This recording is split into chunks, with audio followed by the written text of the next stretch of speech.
por esta palavra tão poderosa. Pedimos, ó Deus, também pela família do irmão José Francisco, pelo falecimento do seu irmão, que aconteceu hoje. O Senhor conforta, Deus, e consola cada um, em especial o irmão Francisco, pela condição de saúde dele também. O Senhor preserve dele diante dessas adversidades, Senhor. Assim, ó Deus, entregamos nossas vidas em Tuas mãos, no nome de Jesus, e agradecemos por tudo. Amém. Desses amados, temos alguns avisos. Departamento de Missões traz avisos quanto a orações, ofertas e também uma cesta que nós temos ali de arrecadar alimentos não perecíveis para algumas famílias da nossa igreja. E alguns pedidos de oração, pagamento de parcela do empréstimo que nós fizemos para adquirirmos um terreno. Os trabalhos na congregação de Aroeiras, na igreja de Livramento, e pela salvação de alguns irmãos aqui na igreja de Monte Santo. Também pela formação de líderes, e oramos pelas igrejas com a irmã Dessa, Queimadas, Catolé e Alto Branco. Possamos orar pelos irmãos também. E aí nós temos esse projeto, um propósito de fé, onde podemos contribuir com este trabalho. Os irmãos que pretenderem contribuir podem procurar o irmão Paulo. E aqui alguns aniversariantes, alguns já passaram, né? Mas esses que estão mais escolhidos aí são os próximos hoje. É o irmão Rogério, acho que o irmão Rogério não está aqui hoje, mas quem puder dar parabéns, meus parabéns ao irmão Rogério.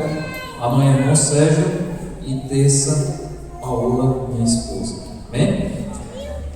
Discipulado. Quem quiser participar da aula de discipulado, procura o pastor toda quarta-feira à noite. O pastor ministra assim a aula discipulada. Quem quiser pegar o contato dele aí, ou quem quiser falar com ele pessoalmente, pode fazer. Vamos então ao hino de adoração ao nosso Deus, como o Êxodo, hino do cantor cristão, número 15.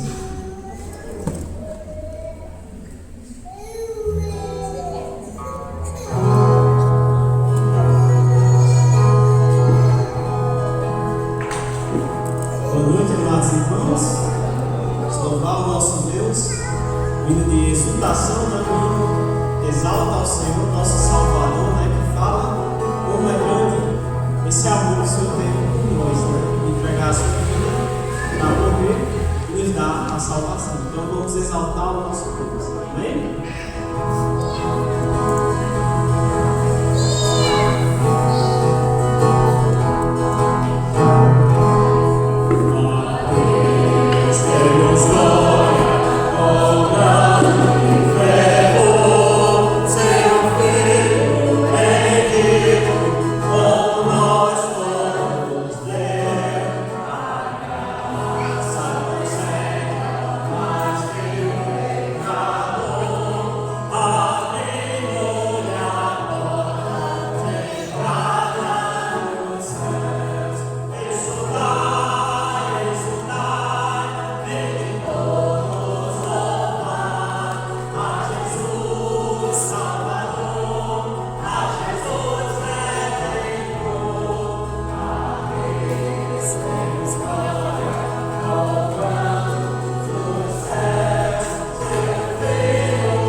Amém? Mais um louvor de adoração.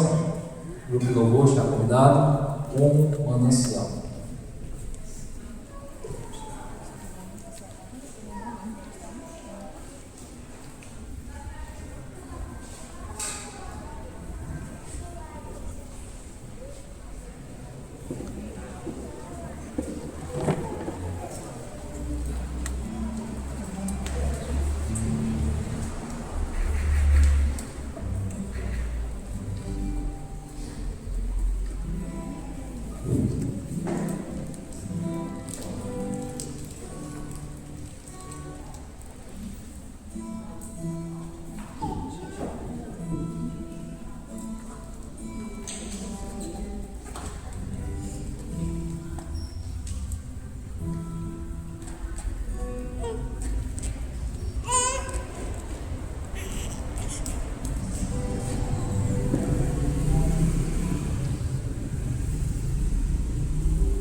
Amém? Deus seja louvado e agradecido. Nós vamos fazer uma pequena leitura na palavra de Deus com minha esposa Paola, que você tem aqui na frente.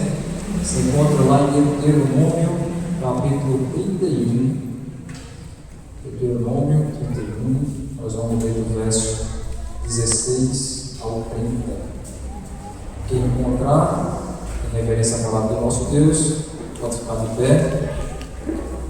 Quem puder ficar de pé, na verdade, né? Deuteronômio 31, do verso 16 ao 30.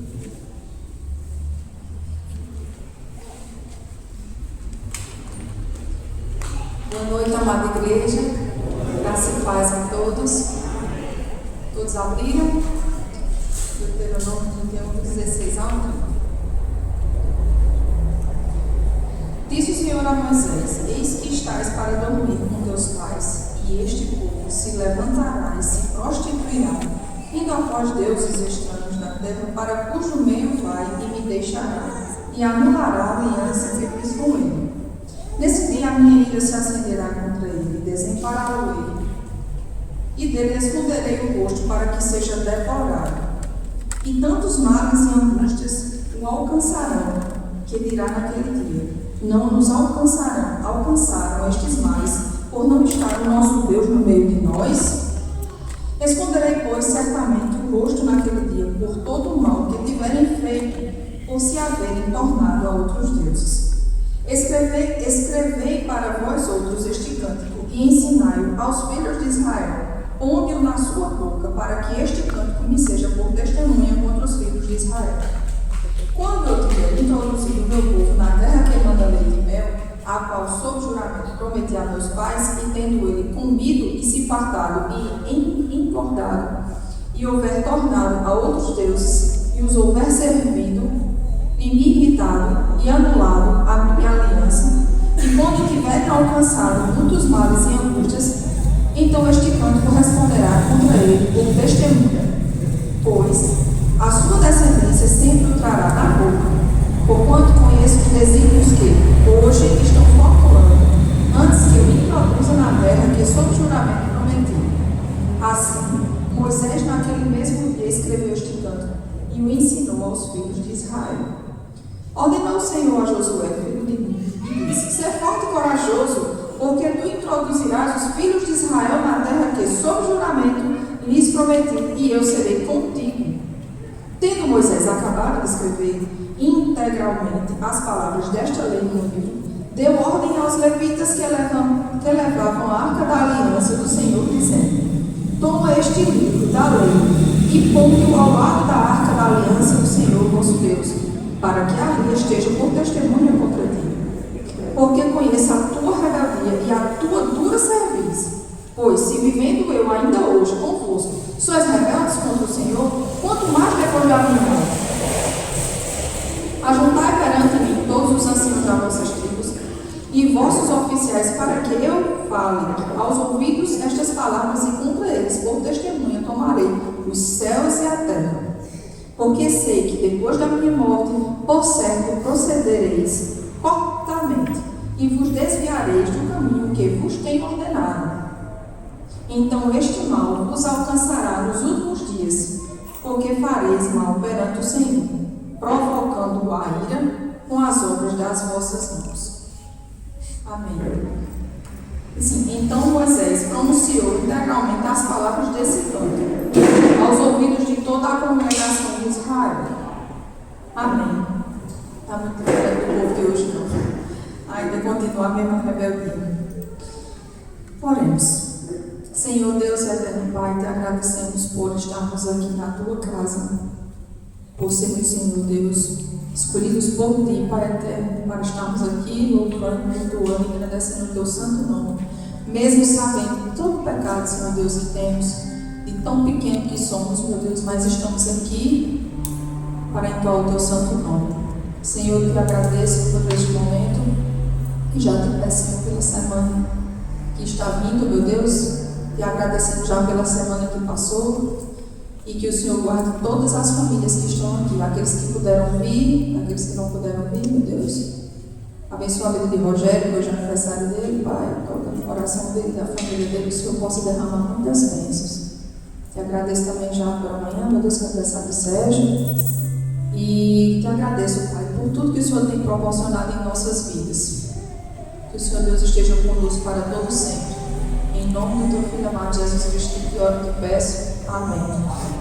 Amém. Por isso, então, amados, nós vamos ao momento de dízimos e ofertas. Nós vamos então ao hino de número 385 do cantor cristão, irmão Êxodo.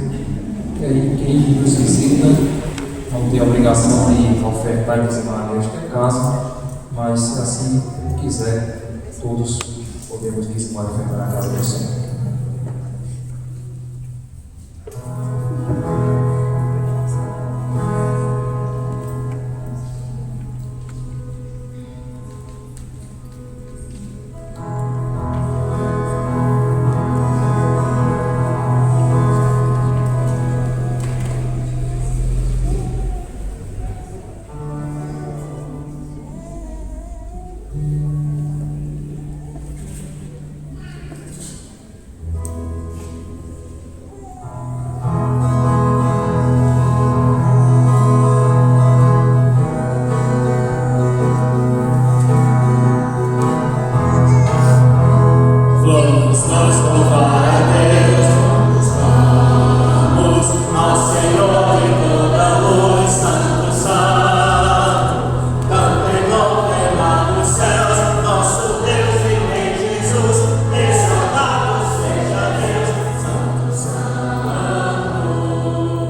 Deus seja louvado. Não é Deus, pode vir aqui à frente. Nós vamos orar a Deus, agradecendo pelos dízimos e pelas ofertas. Oremos. Santíssimo Deus eterno, Pai, queremos te agradecer pela tua bondade, misericórdia para conosco. Obrigado por esse privilégio de estar aqui essa noite, poder louvar, agradecer o teu santo nome, Senhor. Abençoa cada família aqui representada. Fala conosco, dando a tua palavra, Senhor. Nos corrige, nos exorta, melhor dizendo, Não se sinta também fazer a tua vontade, Senhor, pois a tua vontade é boa, perfeita e agradável. Senhor, abençoe a oferta que eu deposito aqui, para que haja mantimento nessa casa. Assim oramos agradecidos, em nome precioso do Senhor Jesus Cristo. Amém. Amém. Obrigado, Deus. Nós vamos a mais uma leitura para o livro de Marcos, capítulo 14.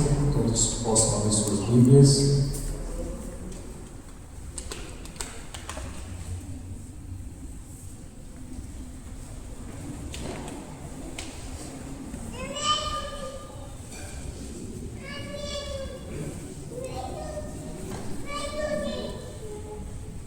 Nós vamos ler do verso 26 ao 52.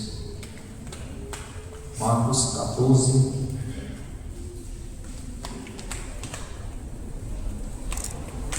26, 52, todos encontraram? Amém?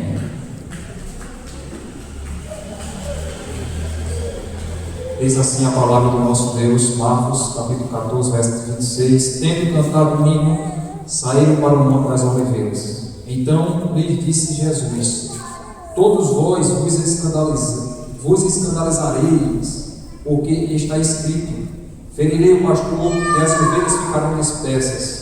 Mas depois da minha ressurreição, irei adiante de vós para a Galiléia. Disse-lhe Pedro: ainda que todos se escandalizem, eu jamais.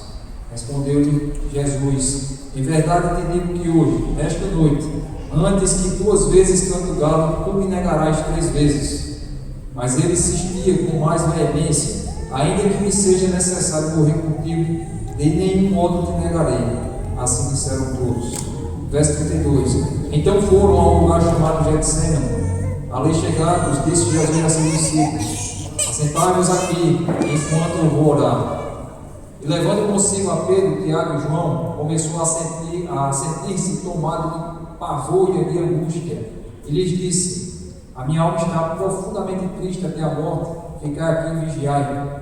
E adiantando-se um pouco, prostrou-se em terra e orava para que, se possível, lhe fosse poupado aquela hora. E dizia: Abba, Pai, tudo te é possível, passa de mim este cálice, contudo não seja o que eu quero, e sim o que tu queres.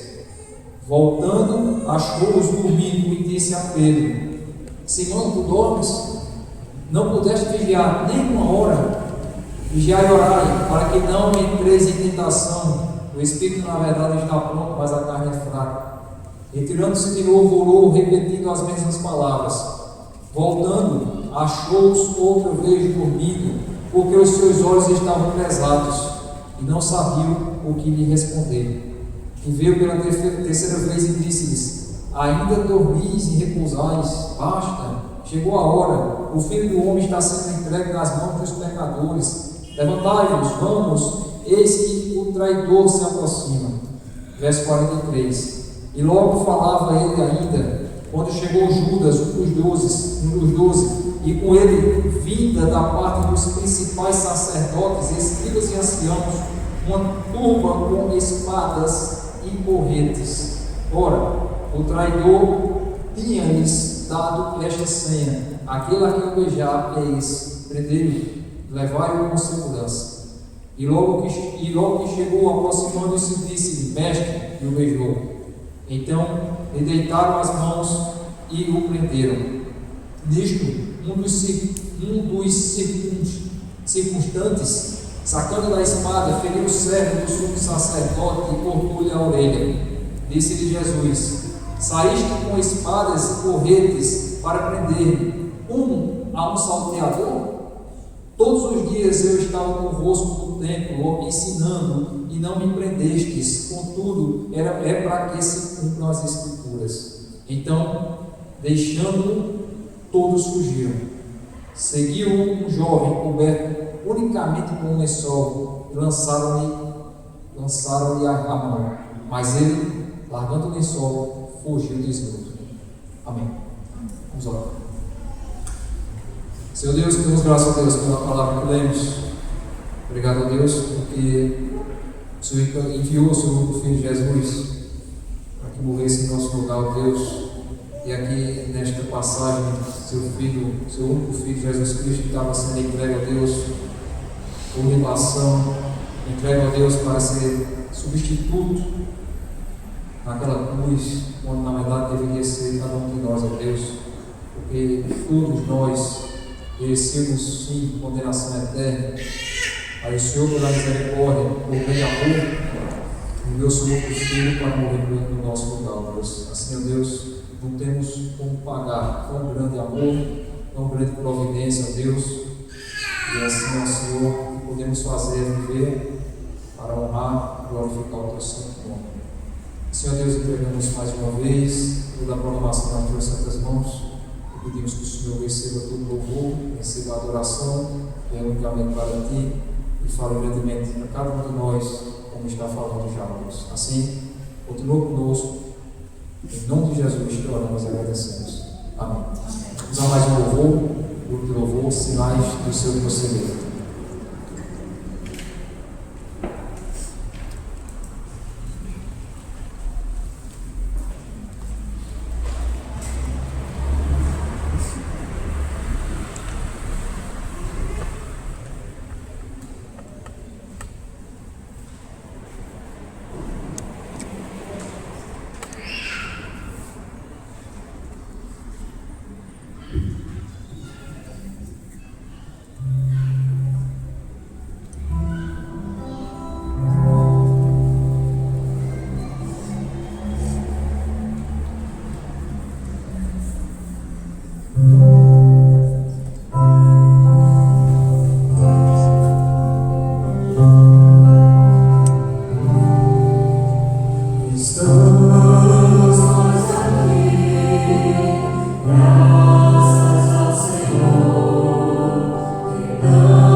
Amém? Deus seja louvado. Neste momento, convido as crianças de 2 a 6 anos que possam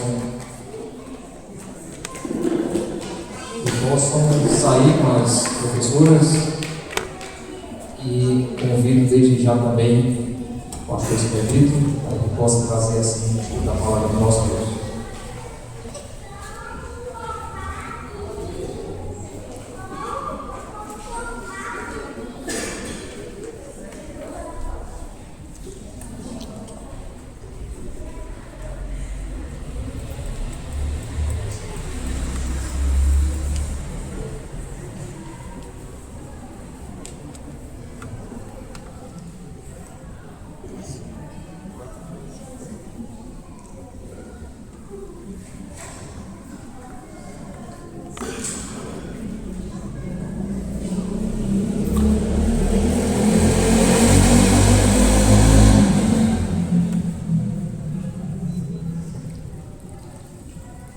Boa noite, meus amados irmãos.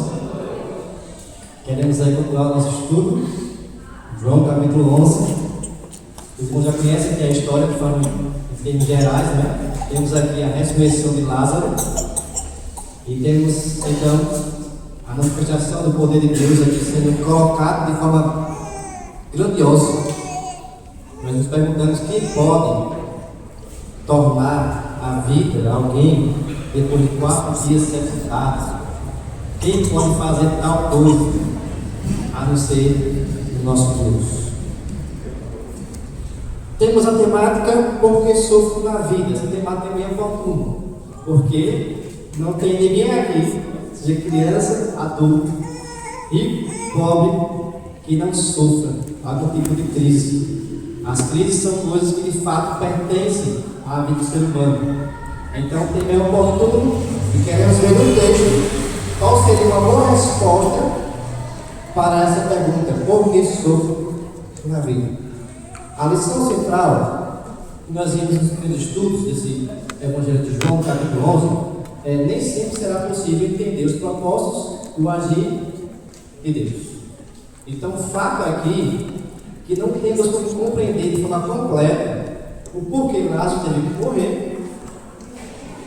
E depois, conforme o plano de Deus, ele foi ressuscitado dos mortos, pelo próprio Cristo. Por que Deus fez as coisas assim? E também nossas vidas nos perguntamos muitas vezes por que isso aconteceu. Por que Deus fez isto? Por que Deus age assim em minha vida? Por quê?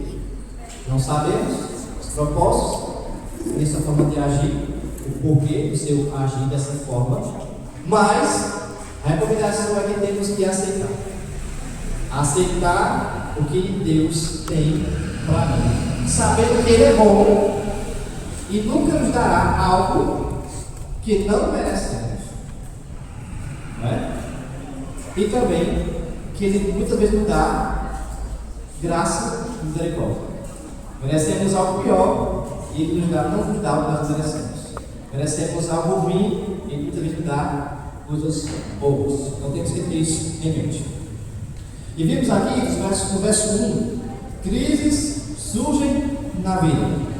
Elas são inevitáveis, elas chegam sem aviso, elas podem piorar. Então a vida é assim: você está caminhando, tudo indo bem, e de repente acontece algo, não é? Uma perda, uma doença, uma enfermidade. Isso vem de repente. Ele pega de surpresa. Isso faz parte da vida comum. Não é algo para nos surpreender com isso. Isso não quer dizer que Deus está com raiva da gente, ou que Deus quer nos castigar por algum tipo de pecado. Faz parte da vida. Depois do pecado de Adão e Eva, a vida é assim, com crises, dificuldades. Então você tem que aprender a andar nas crises dessa forma. Não é? Não deve olhar para si mesmo e achar que Deus está nos castigando, que Deus não quer o seu bem, que Deus está distante, que Deus nos abandonou. Isso não é verdade. Crise faz parte do cotidiano e assim temos que viver perseverando nas crises. Segundo, crises também vêm sobre bons crentes. Temos aí a teologia hoje do super crente. Venha para a igreja e Deus vai resolver todos os seus problemas. Se você está com crises no casamento, crises financeiras, crises com os filhos, crises em relacionamentos no trabalho, aqui é o lugar para você resolver as suas crises. E quem vai resolver é Deus. E muitas vezes eles vão afirmar que se você não tiver fé, você não vai ter as suas crises resolvidas. Deus quer lhe ajudar, Deus vai lhe ajudar, mas muitas vezes você não recebe a ajuda de Deus porque você não teve fé. Mas percebemos que Lázaro, Marta e Maria, amigos íntimos de Jesus Cristo, bons crentes, que amavam a Jesus, esses sofrem uma crise terrível. Lázaro fica fraco, adoece e morre, sendo jovem, não é? Não é porque estava velho, e o comum, não é? Na velhice pode acontecer você ficar fraco e você morrer, mas sendo jovem. E Marta e Maria, suas irmãs, mandaram ali um mensageiro para falar com Jesus Cristo. Olha, aquele daqui do ano está doente. Oraram em Jesus, confiaram em Jesus, e o pior aconteceu: Lázaro morreu. Então as crises vêm também sobre bons crentes.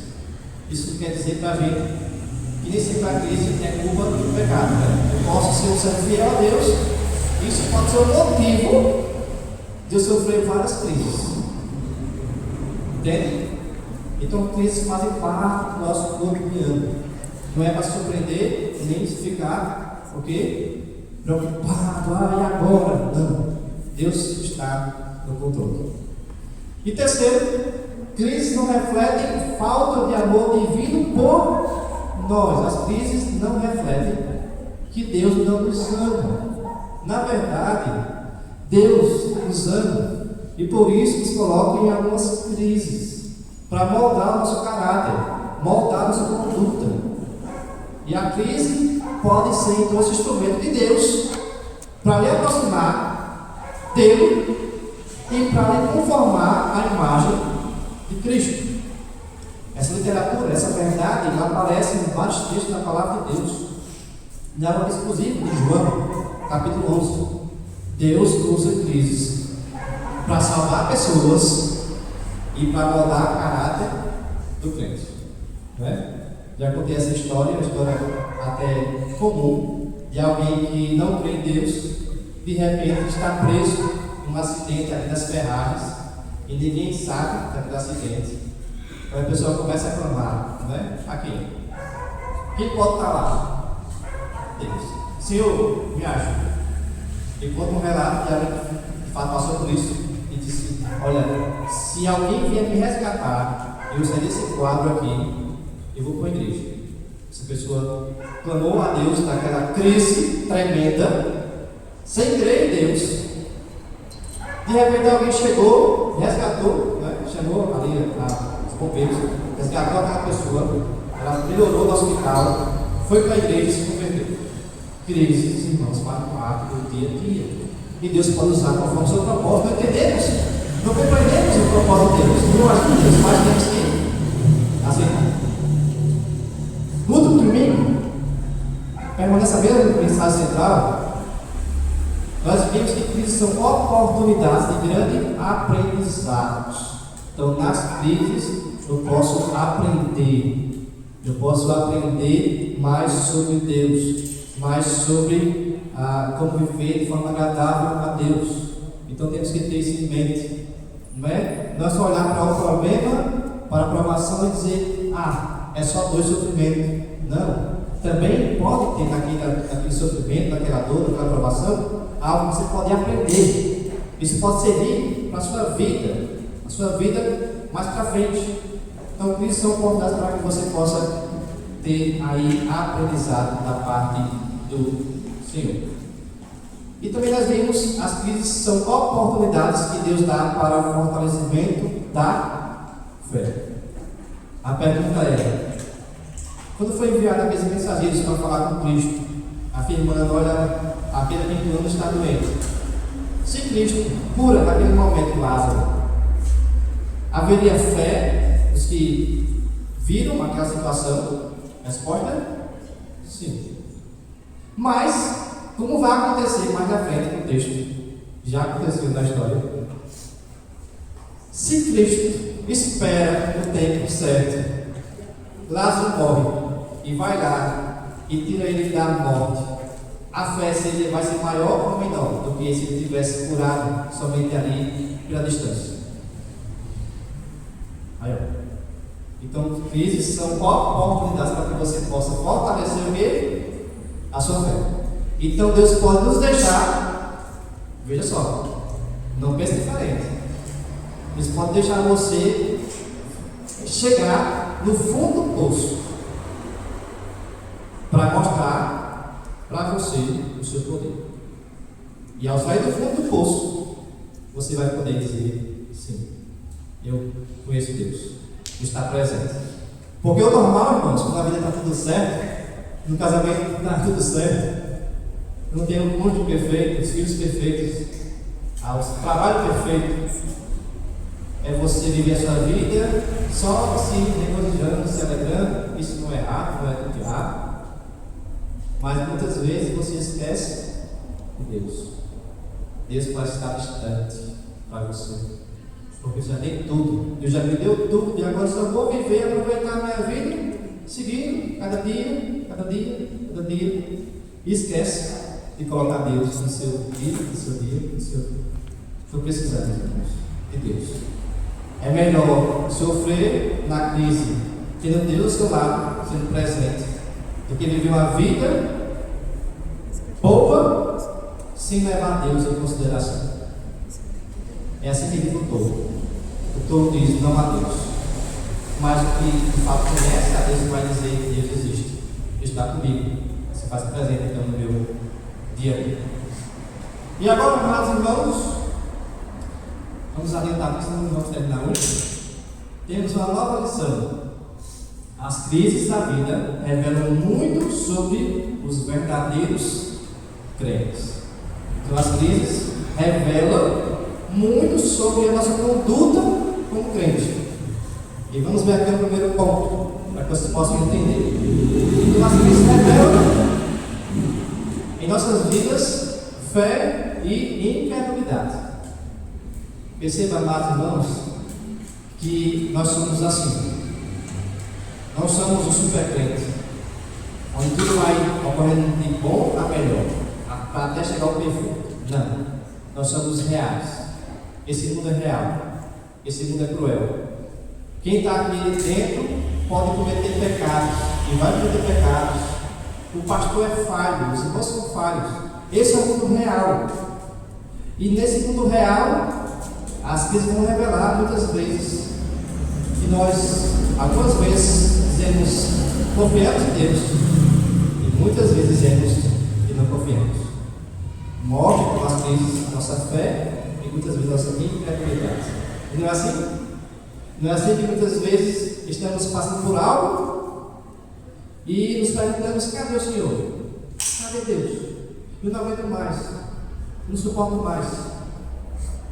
Nós estamos na nossa vida na crise, porque incredulidade, falta de confiança. Não cremos, de fato, podemos crer. Mas há situações também que nós passamos que nós perseveramos, ficamos firmes.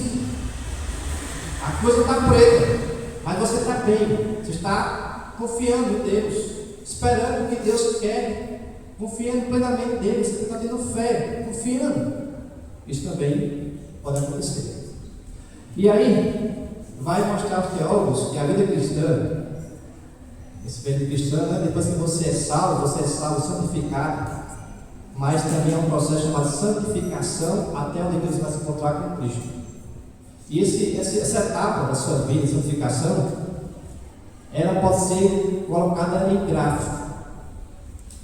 E alguns colocam gráfico, não é? De gráfico, como sendo somente uma linha reta subindo, uma vida de santidade crescendo a cada dia de forma perfeita. Mas o certo, esse gráfico deve ser como se fosse uma onda, né? Às vezes você sobe, às vezes você desce.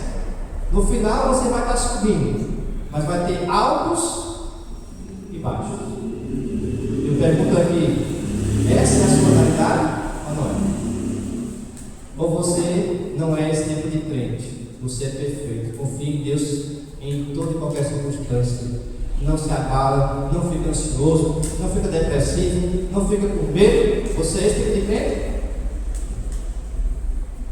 Então, esse é o gráfico correto. Uma onda crescente, onde nós vamos a cada dia procurar ser mais para esse contexto. Diz o texto agora. João 11:17.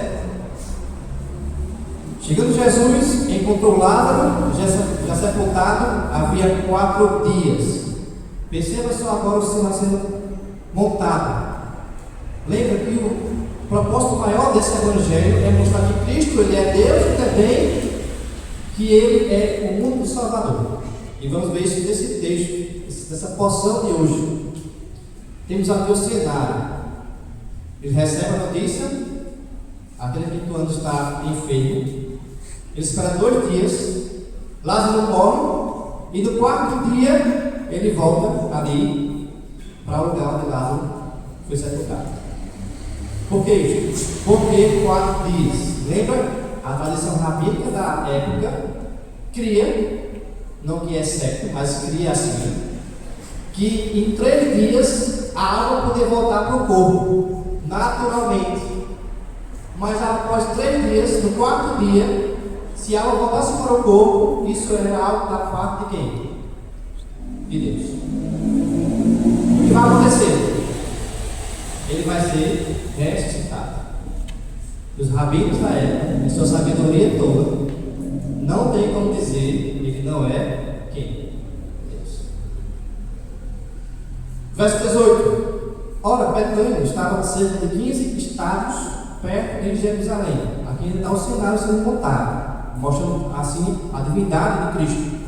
Então, Betânia estava a cerca de 15 estados de perto, próximo a Jerusalém. Aqui são 3 quilômetros. Então, Lázaro morreu. E Lázaro morava próximo a Jerusalém, 3 quilômetros, né? Dá para ir a pé 3 quilômetros? Dá. Uma volta nossa de velho ali é 2,5 km, para você ter ideia, né? Quem dá 2 voltas ali correndo, ali já é um de atleta, né? Já chegou lá, Deus. Dá 2 voltas correndo, alguém vai chegar lá. Tenha fé. Mas perceba que qualquer pessoa, até um idoso, podia então se colocar em Jerusalém para consolar quem? Marta e Maria. E por que Lázaro teve que morrer no dia certo e morar próximo a Jesus? Por quê? Temos aqui o maior milagre de Jesus. Ele já curou, ou já transformou água em vinho, capítulo 2 de João. Ele já curou o filho do oficial romano à distância. Disse: vai, teu filho está curado. Ele já andou sobre as águas, já multiplicou pães e peixes, já curou o paralítico e o cego de nascença. O que ele pode fazer mais agora? Restar alguém dos mortos. Então, se Cristo faz esse milagre e Lázaro morasse distante de Jerusalém, um local bem distante, quem seria testemunho desse milagre? Somente a família. E será que as pessoas da família iriam ter crédito para dizer: o meu irmão ou o meu parente, ele foi arrestado por Cristo dos mortos após 4 dias? Será que alguém ia acreditar nisso? Resposta? Mas por ser próximo a Jerusalém, a capital da época de Israel, no plano de Deus, Lázaro morreu no dia certo, no local certo, para se manifestar que Jesus restou um homem dos mortos após 4 anos. Veja só o versículo 19.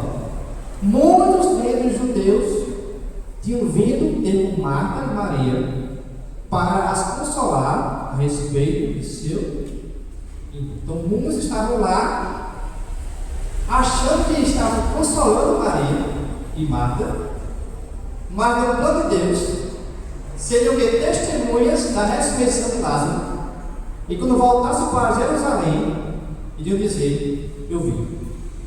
Não é somente Marta dizendo: meu irmão ressuscitou. Não é somente um parente dizendo: meu irmão, o meu parente ressuscitou. Não. São pessoas de Jerusalém, amigos, próximos, e vão afirmar: de fato, ele ressuscitou dos mortos. Ele morreu, mas Cristo não ressuscitou. Algo também interessante no contexto para vocês.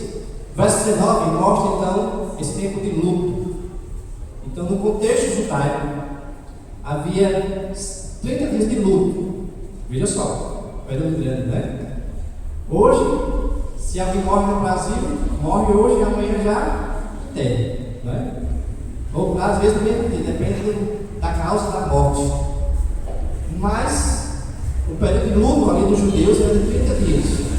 Os 3 primeiros dias de luto eram dias onde a família não fazia nada, nenhum trabalho manual, ficavam somente sentados naquela posição de luto. E se alguém saudasse, não é? Ali aquela pessoa que estava de luto, ele não dava a saudação de volta. Então, se alguém chegasse para Maria, Shalom Maria, né? Paz Maria. Maria não iria responder nos 3 primeiros dias de luto, certo? Do 4º ao 10º dia, a família de luto não fazendo um trabalho público, mas somente alguns trabalhos privados, mostrando então o seu luto. E do 11º dia em diante, não tomavam banho, não se banhavam, não trocavam de roupa, mostrando então o seu luto, ali o seu momento de luto pela morte de 40 anos. Era assim, então, o contexto ali dos judeus. Verso 20. Marta, quando soube que vinha Jesus, saiu ao seu encontro. Maria, porém, ficou sentada em casa. Não sabemos se Marta ficou sabendo, mas ela ficou sabendo que Cristo estava ali, né, por volta da aldeia da cidade de Betânia, certo? E Marta foi ao seu encontro. Veja só a situação. Maria ficou lá, em casa, ainda de luto. Verso 21. Disse, pois, Marta a Jesus: Senhor, se estiveras aqui, não teria morrido meu irmão. Temos ali a fé de Marta. Ela crê, ela confiava que Cristo tem poder sobre as doenças. Se tivesse chegado o tempo, se estivesse aqui conosco, o meu irmão não teria morrido, porque o Senhor tem poder sobre as doenças. Então ela mostra que é a sua fé. Mas também temos aqui um pouco de incredulidade, ou falta de conhecimento acerca de quem era Jesus. Mas já era muito crente, uma salva. Não tinha o conhecimento completo de Cristo, mas já era uma salva. Porque ela talvez não sabia, ou tinha esquecido que Cristo tem poder também para curar à distância. Não foi o caso aí do oficial, do filho do oficial romano, que vai para Jesus Cristo e diz: olha, meu filho está doente, abriu a porta de casa.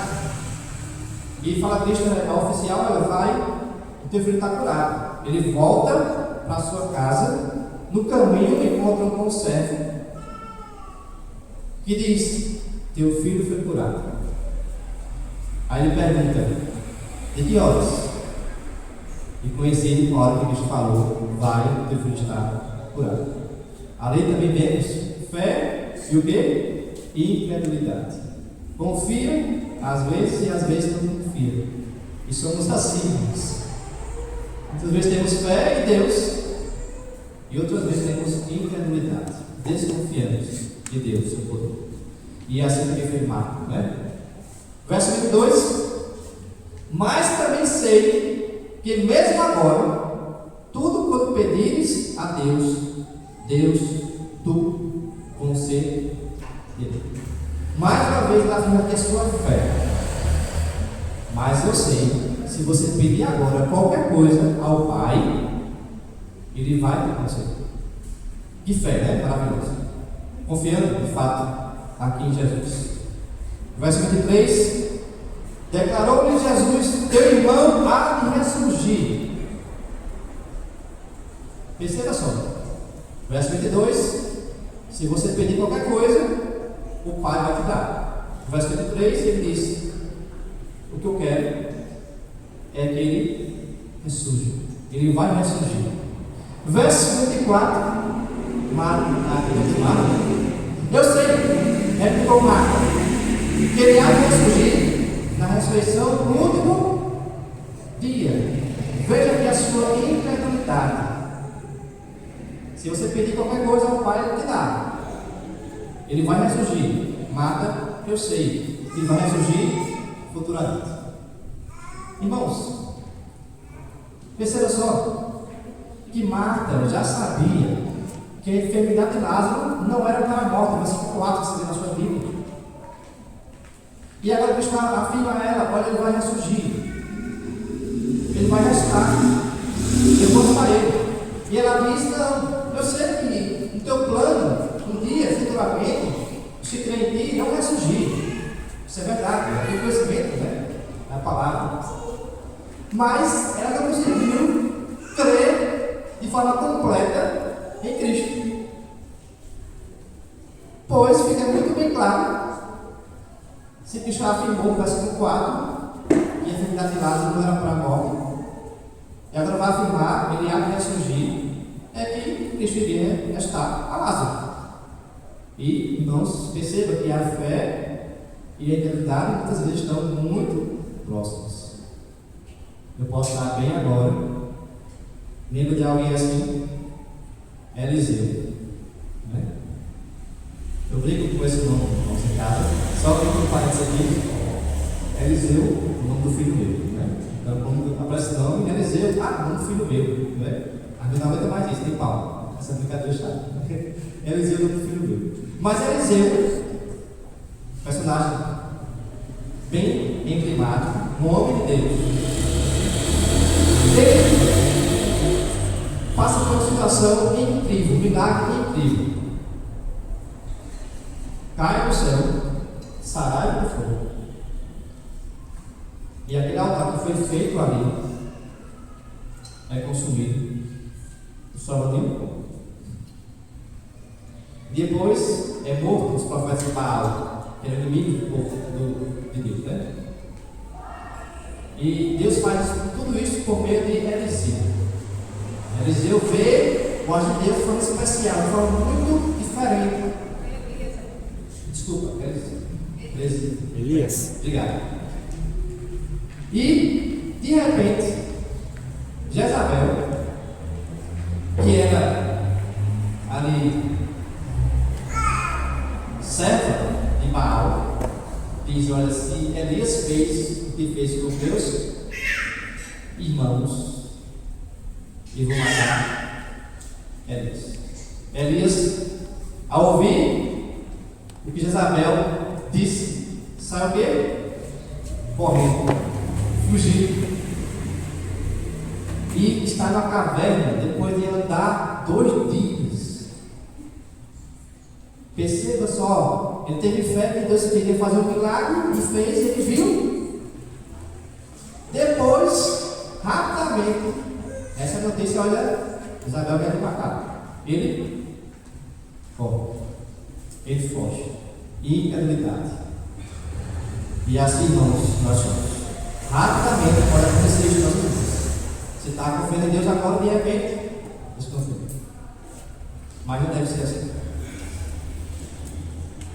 Verso 24, 25. Diz que Jesus: eu sou a ressurreição e a vida, quem crê em mim, ainda que morra, viverá. O texto mostra já que Cristo é Deus. Ele planejou tudo certinho. O dia da morte de Lázaro, aonde ele morreria, e agora ele faz para a gente um convite. João tem esse propósito, mostrar que Cristo é Deus, e pela fé em Cristo nós temos salvação. Então o texto faz para a gente já o convite, automaticamente. Veja só o que vai dizer, versículo 5: eu sou a ressurreição e a vida. Quem crê em mim, ainda que morra, viverá. Temos aqui uma afirmação maravilhosa. Quem tem fé em Cristo pode morrer fisicamente, mas jamais irá morrer espiritualmente. Temos que ter isso em mente. Ainda que a gente tenha a separação do nosso corpo, jamais seremos separados da presença de Deus. Então a separação pode existir. Meu corpo pode ficar aqui, mas o meu espírito vai estar naquele momento. A separação do corpo com quem? Que esperança maravilhosa. Verso 26 aqui o convite: e todo que vive e crê em mim não morrerá eternamente. Crês isto? E todo que vive e crê em mim não morrerá eternamente. Não posso morrer fisicamente, mas jamais morrer espiritualmente. Crê isto? Perceba só como é colocado de forma muito simples agora o propósito principal desse evangelho. Cristo é Deus? Quem leu até aqui vai dizer o quê? Não é Deus. Tem que fazer algo mais do que ele já fez. Nem vai dizer isso. E agora? Se ele é Deus, temos aqui para você um convite, um chamado divino. Você crê que ele lhe dá a salvação? Você crê que ele tem poder para lhe salvar, que ele é a ressurreição e a vida? Você crê nisso? O texto, por si só, irmãos, tem a hora certa de fazer.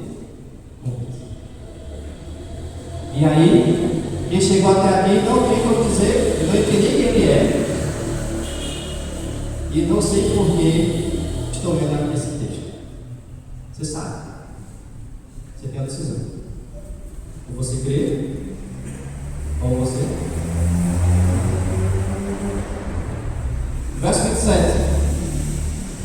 Sim, Senhor, respondeu ela: eu tenho crido que tu és o Cristo, o Filho de Deus que devia vir ao mundo. Então temos aqui a fé de Marta, uma fé correta, uma fé que reconhece Cristo como sendo Messias, como sendo Deus, como também sendo aquele que de fato traz a salvação.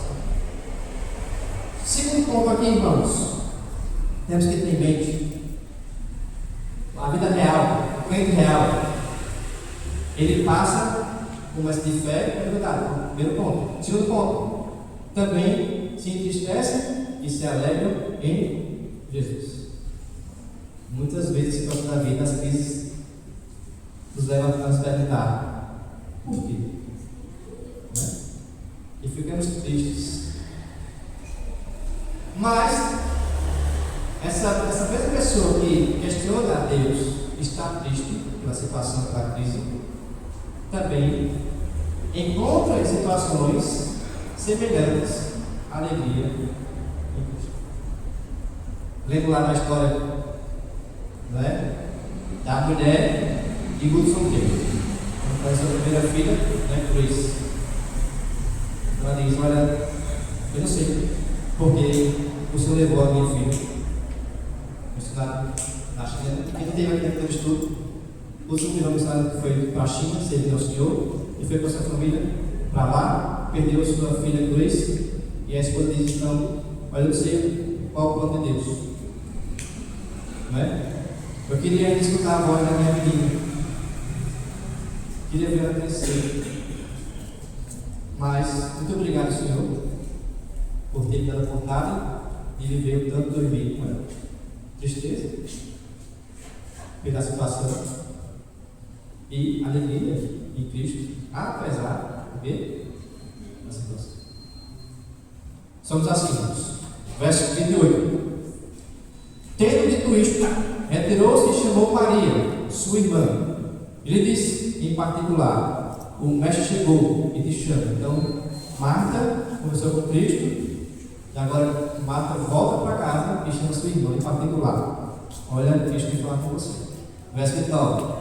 Ela, ouvindo isto, levantou-se depressa e foi ter com ele. Pois Jesus ele não tinha entrado na aldeia, mas permanecia onde Marta se avistara com ele. Os judeus que estavam com Maria em casa e a consolavam, vendo-a levantar-se depressa e sair, seguiram-na, supondo que ela ia ao túmulo para chorar. Então aqui Marta, né, avisa Maria, Maria corre, e aí quem estava junto ali da casa, naquele momento de luto, corre atrás também de Maria, achando que ela ia para o túmulo, né, e chorar, conforme o texto diz, certo, irmãos? Quando Maria chegou ao lugar onde estava Jesus, ao vê-lo, lançou-se-lhe aos pés, dizendo: Senhor, se estiveras aqui, meu irmão não teria morrido. A mesma história de Marta. E perceba que aqui temos uma pequena diferença, porque Maria, não é, se lançou aos pés. Parece que ela estava o quê? Muito triste. Por que ela estava triste? Porque seu irmão morreu e porque Cristo não estava lá presente. Então ela se entristeceu, porque Cristo não estava lá presente. Se ele estivesse lá, não teria acontecido o que aconteceu. Mas mesmo assim, parece que ela se alegra em Cristo ao reconhecer quem Ele é. Se você estivesse aqui, meu irmão não teria falecido. Então, crente, irmãos, real, crente de fato existe. E começa com tristezas e alegria. Isso é comum, isso é normal. As crises podem levar você para a tristeza. E na crise também você pode ter alegria no próprio Cristo. Assim como Maria e Marta passaram por isso, também tem que passar. Então essa ideia que não temos problemas, não teremos necessidades, crises, é uma mentira. Não conheço a palavra de Deus. Não conheço a mulher de Ju. E por último aqui, irmãos, quem está em meio às crises precisa de quê? De consolo. Veja só o texto. Verso 19 e verso 31 vai mostrar então que de fato o ser humano precisa de consolo. Também de outros momentos. Muitos dentre os judeus tinham vindo ter com Marta e Maria para se consolar a respeito do seu irmão. No verso 31 também temos aí a ideia do consolo sendo colocada. Tá bom? Então perceba mais, irmãos, temos também que consolar, ajudar, contribuir com quem está passando por crises. Faz parte do nosso dever como crente. Isso é o amor. O amor fraternal é isto. Não é somente você estar com alguém na alegria, mas também nas tristezas. Então é importante esse consolo. Mas esse consolo não é suficiente. Né? Hoje faleceu o tio de Êxodo. Essa é a notícia da irmã Adriana. Olha, meu cunhado faleceu. O que eu posso falar para consolar a família? Que vai consolar de fato a família? Não tem muito o que se falar. Mas em Cristo podemos encontrar consolo para essa perda irreparável. Em Cristo eu posso levar a paz que excede todo o meu entendimento. Ele é o nosso consolo. As palavras que eu posso usar podem até mexer um pouco, né? Consolar um pouco da pessoa, mas somente em Cristo. E a palavra de Deus tem poder para consolar de fato. E eu acho que foi isso que Maria e Marta sentiram quando viu a Cristo. Consolar. Você está em crise? Você tem crise? Lembre de buscar Jesus para encontrar nele a alegria e consolo. Agora, irmãos, conclusão do nosso estudo. O ponto alto aqui do estudo é a resposta de Cristo, afirmando ser a ressurreição e a vida. Essa é a mensagem que temos que passar para as pessoas. As pessoas querem que Cristo transforme água em vinho, que Cristo multiplique os seus pães, seus peixes, que Cristo faça algo miraculoso, cure a sua enfermidade, a sua doença. Elas querem isso, mas temos que levar essas pessoas a algo mais importante, algo maior, que é o quê? Cristo pode curar o seu maior mal, seu pecado. O pecado nos afasta de Deus, mas por meio de Cristo nós somos reconciliados. Pois, ao fazer isto, ao pregar essa mensagem, estamos fazendo o que João fez, mas o que esse evangelho levou as pessoas a esse ponto. Ou você crê e tem a vida eterna, ou você não crê nisso. Então, irmãos, nos trabalha nisso. Não é consolar as pessoas, não é curar as pessoas, não trabalho para nós, esse nosso, não é confrontar as pessoas, não é esse nosso trabalho maior. O trabalho maior é dizer Cristo, Ele e a ressurreição. Amém? Quem não quer Cristo? Chama o texto, chama você. Tu crê? Se você crê na promessa divina, o registro aqui divino diz: tem. Vamos orar. Deus bendito, Deus maravilhoso, nós reconhecemos, ó Pai, após estudar esse texto, e as crises fazem parte do nosso viver,